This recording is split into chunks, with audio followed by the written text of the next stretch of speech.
আমার নবী যেদিন এই দেশ থেকে বিদায় হয়ে যাবে, আমার আল্লাহ জিবরাইলকে দিয়ে প্রস্তাব পাঠিয়েছিলেন, ও জিবরাইল আমার বন্ধুর কানে খবর দাও, আমার বন্ধু এই দেশের মাটিতে থাকতে পারবে না, আমার বন্ধু এই রক্ত মাখা জমিনের মধ্যে রাখবো না, আমার বন্ধুর দেহ আমার আরশের ডাইন পাশে দাফন করব। জিবরাইল খবর নিয়ে ডাকতেছেন, হুজুর আল্লাহর সালাম গ্রহণ করুন। আমি জিবরাইলের সালাম গ্রহণ করুন। আল্লাহর নবী গো, আপনার দেহ মুবারক আল্লাহর আরশের ডাইন পাশে দাফন হবে, আপনি খুশির সহিত কবুল করুন। আমার নবী কোনো কথা কয় না, দুইটা চোখের পানি ঝরঝর করে ছাড়তেছে।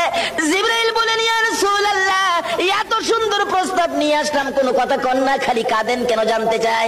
আমার নবী বলেন, জিবরাইল রে, তোমার জন্য খুশির খবর হতে পারে, আমি খুশি হতে পারলাম না। কেন পারলেন না?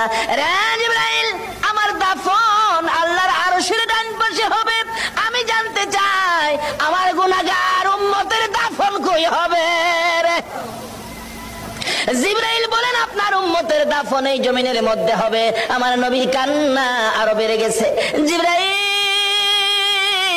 না না, সইতে পারি না, আমি আরশে থাকবো আর আমার উম্মতেরা এই জমিনে থাকবে।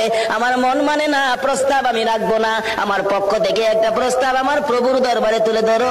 জিবরাইল রে, আমার গুনাহগার এতিম উম্মতেরা যেই জমিনে থাকবে, আমি নবী আরশে যাব না রে, আমি আমার গুনাহগার উম্মতের পাশে সেই জমিনের মধ্যে শুয়ে থাকবো।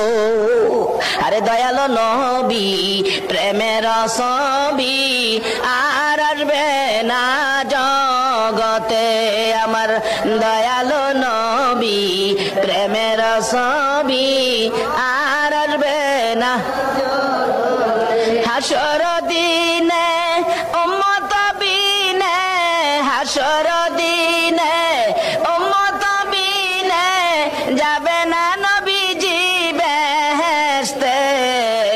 দয়ালো নবী, প্রেমের ছবি আর আসবে না জগতে, আমার দয়ালো নবী, প্রেমের ছবি